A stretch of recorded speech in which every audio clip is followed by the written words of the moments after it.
ஜெயமே ஜெயம். அவ பேர் மாலதி சார். பாண்டி பஜார்ல ஹாப்பி ஸ்ட்ரீட்ல ஃபர்ஸ்ட் டைம் நான் அவளை மீட் பண்ண சார்.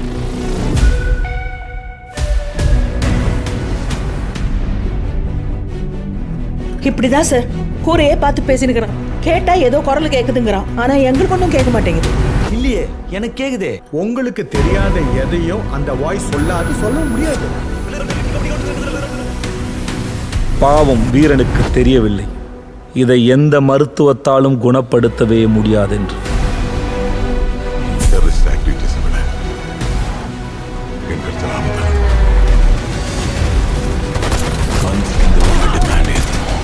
யமனின் முகத்திரையை கிழிக்க முடிவு செய்தான். இம்மி அளவு குரல் இருந்தாலும் என்ன செல்ப கொண்டு ஆடி.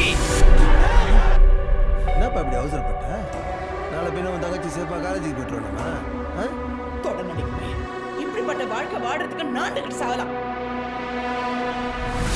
துப்பாக்கி அவன் கையில இருந்தாலும் வில்லன் நான் தாண்டா.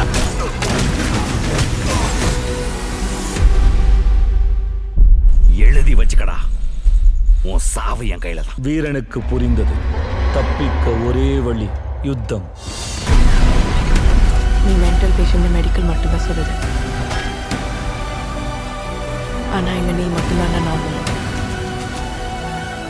வியாதி இல்லடா. பின்னிருந்து வீசிய கட்டையை அது வரும். அந்த நொடி வீரன் மாவீரனாய் மாறினான். தன் உயிரையே கொடுத்து மக்களை காப்பாற்றினான்.